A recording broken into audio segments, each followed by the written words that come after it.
오늘 본문 스바냐 선지서는 스바냐라는 선지자에 의해서 기록된 성경입니다. 스바냐는 1장 1절에서 어떻게 소개되고 있느냐 하면 히스기야 왕의 현손이다. 그러니까 현손이란 말은 고손, 그러니까 고조 손자라는 뜻입니다. 고손자. 그러니까 스바냐의 고조 할아버지가 히스기야 왕이라는 것이죠. 그러니까 스바냐는 왕족 출신인 사람입니다. 스바냐 선지자 시대에 남유다를 다스렸던 요시야 왕은 스바냐보다 한 대가 높습니다. 그러니까 아버지뻘, 삼촌뻘이 되는 거고요. 스바냐는 왕자들과 그 당시 요시야의 왕자들과 같은 학렬로서 살았던 왕족 출신입니다.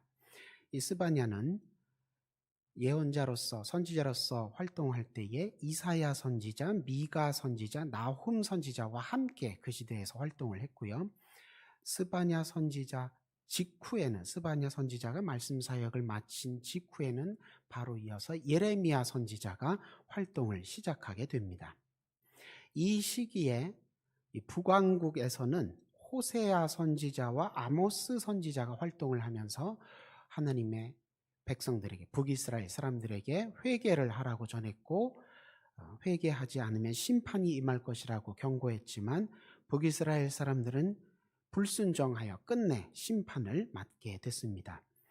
같은 시기 남왕국에서는 히스기야 왕의 아들 므낫세가 다스리던 시기였는데, 이 므낫세 왕은 하나님께서 보시기에 악한 왕이었습니다. 북이스라엘과 비교해서 더 낫지 않은 우상 숭배를 저지르고 하나님 앞에 불신앙과 불순종의 죄를 저지르던 왕이었습니다. 그래서 아수르에게, 하나님께서 매로 쓰시는 아수르에게 크게 한번 패하게 됩니다. 그래서 본인도 아수르에게 포로로 끌려가서 고생을 하게 되고, 거기서 회개하여 하나님 은혜로 다시 돌아와 왕위의 복권을 하게 됩니다. 그런데 그렇게 아버지 때의 고생을 겪었음에도 불구하고 므낫세 왕의 아들 암몬 왕은 또다시 아버지의 뒤를 이어서 하나님 앞에 우상 숭배를 하고 불신앙과 불순종의 죄를 짓습니다. 그러자 그 시대에 불안해진 이 남유다의 신하들이 또 이 잘못된 왕 때문에 온 나라가, 온 백성이 고생할까 두려워하여 그 왕을 암살하게 됩니다. 그리고 나서 어린 나이 8살에 즉위한 사람이 바로 요시야 왕이고, 이 사람 때에 스바냐 선지자가 예언자로서 활동을 하게 됩니다. 요시야 왕은 너무 어려서 왕이 되었기 때문에 처음 왕이 되었을 때는 잘 하나님 앞에 정치를 할 수가 없었지만 16살이 되어서 이제 자기 혼자 사리분별을 좀 할 만한 나이가 되니까 16살 때부터 10년 동안 남유다 안에 있던 우상 숭배를 다 척결하고 깨끗이 청소하는 작업을 시작을 합니다. 그리고 그 후에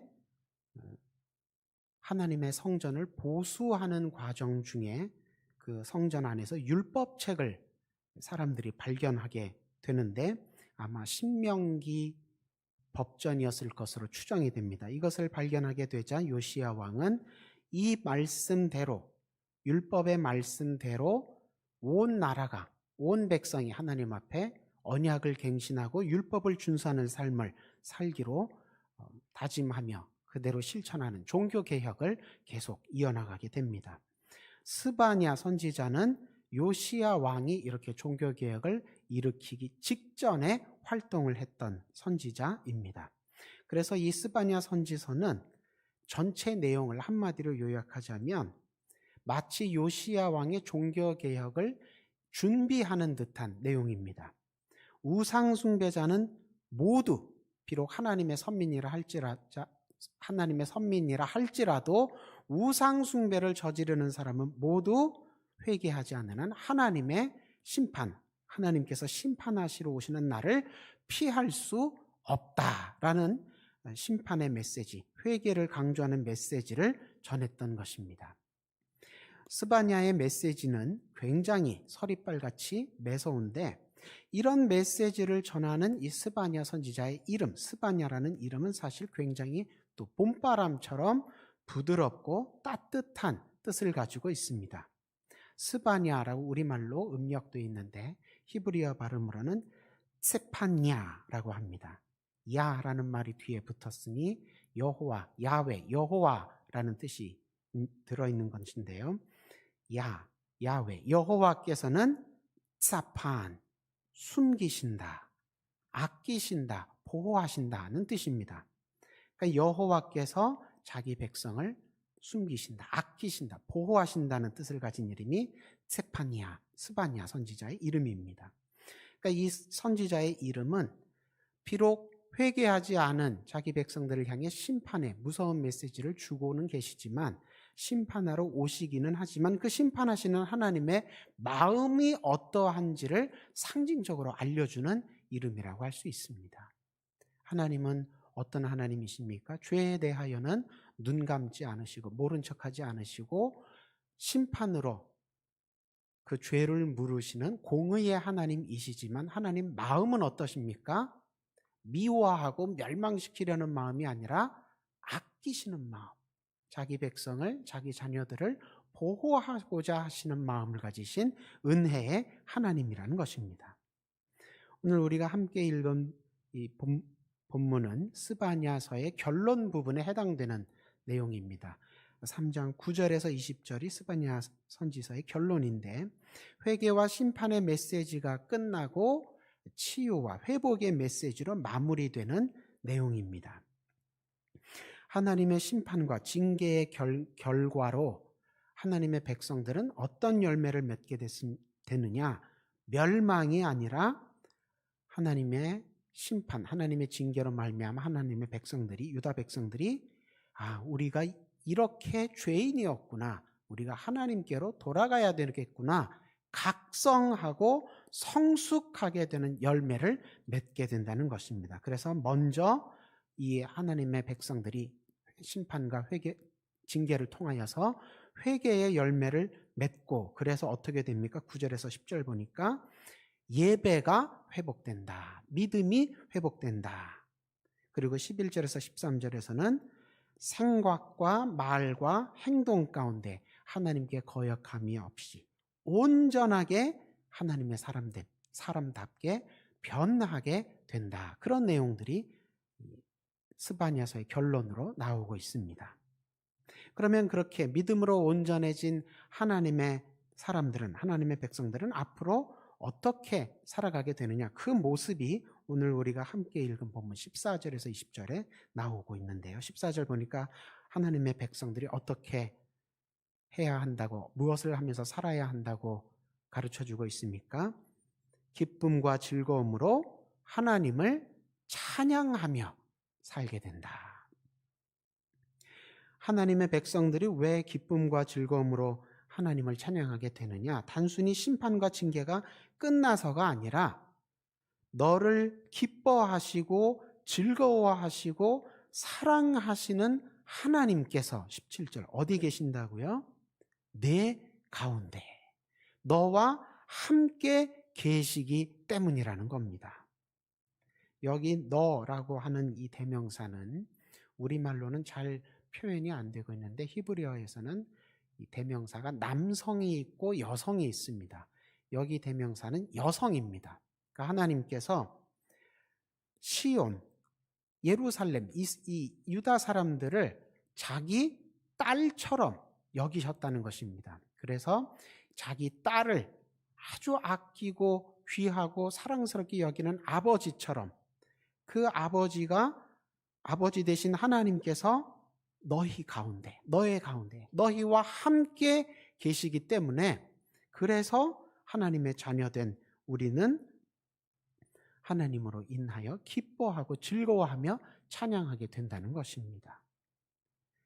우리가 먼저 하나님을 사랑하는 것이 아닙니다. 우리가 먼저 하나님을 기뻐하고 즐거워하는 것이 아닙니다. 하나님께서 먼저 죄 짓고 하나님 속상하게 하고 하나님으로부터 멀리 떠났지만 그런 우리를 하나님께서 먼저 사랑하시고 불쌍히 여기시고 부르시고 다시 붙잡아서 일으키시고 치유하시고 회복시키셔서 하나님이 먼저 우리 가까이 하시기를 기뻐하시고 즐거워하셨기 때문에, 그래서 우리가 하나님 앞에 돌아올 수 있게 되었고, 그것을 깨달은 우리가 이제 체험하고 나니까 어떻습니까? 우리도 하나님을 기뻐하고 즐거워하며 찬양하게 되었다라는 것입니다. 그러니까 하나님은 우리 찬양을 받으시는 분, 우리가 찬양하는 대상일 뿐만 아니라 우리가 찬양을 왜 할 수 있는지, 왜 할 수 있게 되었는지, 우리 찬양의 근거와 이유가 되시는 분이라는 것입니다.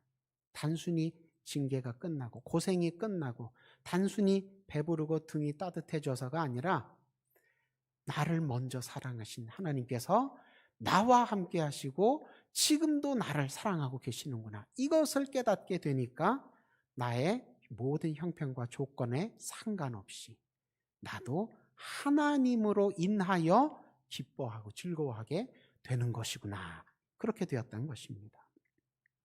그런데 우리 하나님은 그렇게 자기만 또 찬양받으시고 끝나시지 않고 18절에서 20절 보니까 어떻습니까? 자기 백성을 온 세상에서 칭찬과 명성을 얻게 하십니다. 자기 백성을 모든 나라와 민족 가운데 가장 영광스럽게 높여주신다는 것입니다. 이 약속의 말씀은 구약시대에는 포로로 끌려갔던 바벨론에서 귀향하게 되어 만 백성 앞에서 다시 하나님을 찬양하는 백성으로 세워주시는구나, 그런 예언의 말씀으로 구약시대에는 받아들여졌습니다. 그리고 신약시대에는 이 말씀이 마지막 날 예수님 다시 오실 때 모든 성도들에게, 모든 그리스도인들에게 최후 승리를 얻게 해 주신다는 것에 예표되는 것으로 그렇게 믿음으로 받아들여졌었습니다. 구약의 다른 선지자들과 마찬가지로 이 스바냐 선지자의 메시지 역시 다른 구약의 예언자들의 메시지와 마찬가지로 본질적으로 메시아 예언입니다. 메시아가 무엇입니까? 이 메시아는 어떤 분입니까? 단어 뜻으로 보자면 기름 부음을 받은 자라는 뜻입니다. 기름 부음을 받았다는 뜻은 하나님께 특별하게 선택되었다는 뜻입니다. 그래서 구약시대의 메시아는 선지자나 제사장이나 왕을 뜻했습니다. 이 구약시대의 선지자, 제사장, 메시아들이 다 메시아라고 불렸는데 소문자 메시아입니다. 영어식으로 표현하자면 소문자 메시아들입니다. 이 소문자 메시아들의 역할, 선지자, 제사장, 왕들의 역할과 기능은 이 땅 가운데 하나님의 백성들 앞에서 하나님의 심판과 구원을 대리하는 역할과 기능을 수행했습니다. 신약시대는 소문자 메시아가 아니라 대문자 메시아, 예수님에 의해서 시작이 됐습니다. 대문자 메시아, 비교 가능한 다른 사람 메시아가 아니라 예수님의 역할과 기능은 동일하게 하나님의 구원과 심판을 대리하시지만 유일한 메시아 되십니다. 대문자 메시아시니까요. 다른 메시아는 이제 필요 없게 되었습니다. 예수님은 하나님께서 먼저 우리를 사랑하시고 먼저 우리를 기뻐하시고 먼저 우리를 즐거워하셨다. 그래서 먼저 우리와 함께 하시는 하나님이 되어주셨다. 심판을 통해서라도 우리를 구원에 이르게 하시는 은혜의 하나님이 되신다는 것을 예수님께서 가장 확실하고 분명하게 증거해 주셨습니다. 왜 그렇습니까? 구약의 모든 선지자들도 다 하나님의 그런 분이라고 증거하였지만 예수님이 가장 확실하고 분명하게 증거를 해주셨습니다. 그래서 다른 메시아들이 이제 필요 없게 되었습니다. 왜 그렇습니까? 예수님 본인이 자기가 우리를 사랑하셔서 우리 가운데 오셨습니다. 그리고 예수님께서 우리 대신 죽기까지 우리를 사랑하시고 우리를 죄에서 건져주셨습니다. 우리에게는 우리의 죄인 신분은 예수님께서 가져가시고, 우리에게는 예수님께서 원래 가지고 계시던 하나님의 아들, 하나님 자녀 신분을 덧입혀 주셨습니다. 그러니까 하나님께서 정말 우리를 사랑하시고 정말 우리를 구원해 주시고 은혜 베풀어 주시기를 기뻐하시고 즐거워하시는 분이시라는 것을 다른 구약의 선지자들도 증거했지만 예수님이 가장 확실하게 증거하시고 온 몸으로, 자기 몸으로 보여주셨습니다. 그렇기 때문에 우리에게는 이제 더 이상 다른 선지자, 다른 메시아가 필요 없게 된 것입니다. 그래서 신약 시대 이후로는 하나님의 백성들은, 하나님의 자녀들은 아무리 어렵고 괴롭고 외로운 환경 속에, 조건 속에 놓인다 하더라도 예수님을 바라볼 때마다 하나님을 찬양할 근거와 이유를 가지게 될 수 있게 된 것입니다.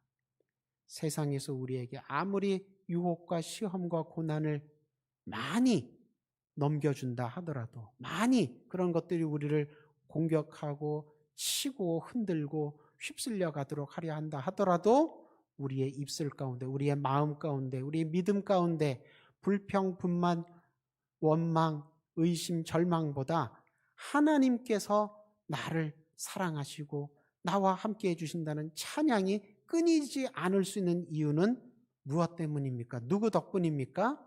예수님 덕분입니다.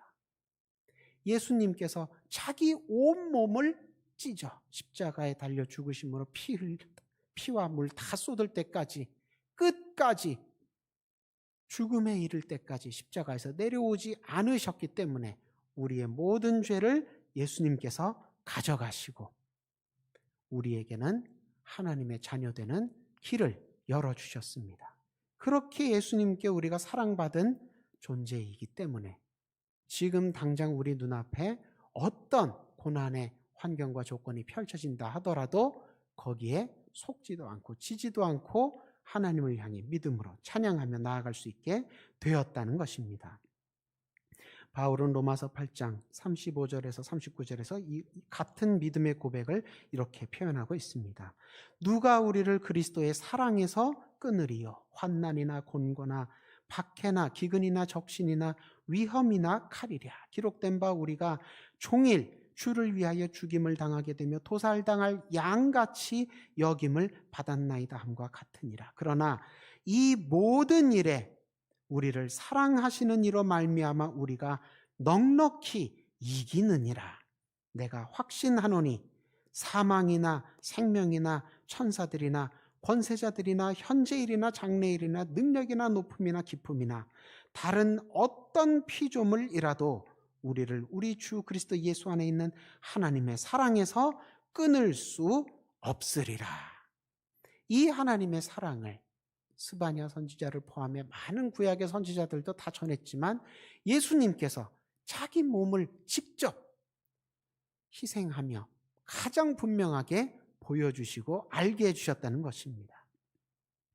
예수님의 부활 승천 이후에도 초대교회는 세상으로부터 많은 박해와 순교를 당했습니다. 하지만 스바냐 선지자의 메시지대로 구약 백성들이 스바냐 시대 지나서 이 구약 시대 구약 백성들이 바벨론 포로에서 귀향하는 것을, 다시 고향으로 돌아오게 되는 것을 체험한 것처럼 예수님의 약속대로 초대교회도 최후 승리를 얻게 될 줄로 믿고 초대교회는 그 당시에 아무리 박해를 많이 당하고 순교를 당하게 되었다 할지라도 자기들을 박해하고 순교를 가하는 세상을 향하여 찬양을 그치지 않았고 증언하기를 그치지 않았습니다. 그래서 헬라어로 이 마르튀스, 증인이라는 단어는 시대가 변하여서 라틴어로 넘어오면서 마르튀르, 같은 단어가 뜻이 바뀌게 됩니다. 영어로도 마터 하면은 무슨 뜻입니까? 더 이상 증인이라는 뜻이 아니라 순교자라는 뜻으로 단어 뜻이 바뀌게 되었습니다. 그렇게 많은 초대교인들이 증언하면서 순교를 했습니다. 그럼에도 불구하고 포기하지 아니하고 절망하지 아니하고 의심하지 아니하고 찬양과 증언의 길로 계속 나아갔더니 어떤 결과를 얻게 되었습니까? 갈릴리 근처 조그만 지역에서, 유다 땅 조그만 지역에서 시작된 예수님의 복음의 역사가 온 지구 안에 가득 차게 되었다는 것입니다. 이스라엘 지구 반대편에 살고 있는 우리에게까지도 복음이 전해져서 우리도 생명의 복음을 오늘날 기쁨으로 즐거움으로 누리게 되었다는 것입니다. 그러니 오늘날 신앙생활하는 우리도 마찬가지입니다. 대림절 기간 동안에 우리가 볼 수 있는 예수님은 어떤 예수님입니까? 아주 작고 연약해서 기대할 것이 없어 보이는 그런 아기의 모습의 예수님입니다. 하지만 그 아기 예수님은 아무리 아기처럼 보인다 할지라도 어떤 분이십니까? 대문자 메시아이십니다. 하나님께서 약속대로 보내주신 구세주이십니다. 그러므로 오늘날 우리도 지금 아기로 보이는 예수님이지만 그 예수님을 의지하여서 하나님이 먼저 우리를 사랑하시고 기뻐하시고 즐거워하셨다는 것을, 하나님이 여전히 우리 가운데 함께 계신다는 것을, 하나님은 심판을 통해서라도 우리를 구원에 이르게 하시는 분이시라는 것을 그 예수님을 의지하여 우리도 오늘날 믿으면, 그러면 어떻게 되는 겁니까? 스바냐 시대보다 더 큰 구원의 은혜를 얻게 되는 것입니다. 맛보게 되는 것입니다. 누리게 되는 것입니다. 마침내 최후 승리까지 얻게 되는 것입니다.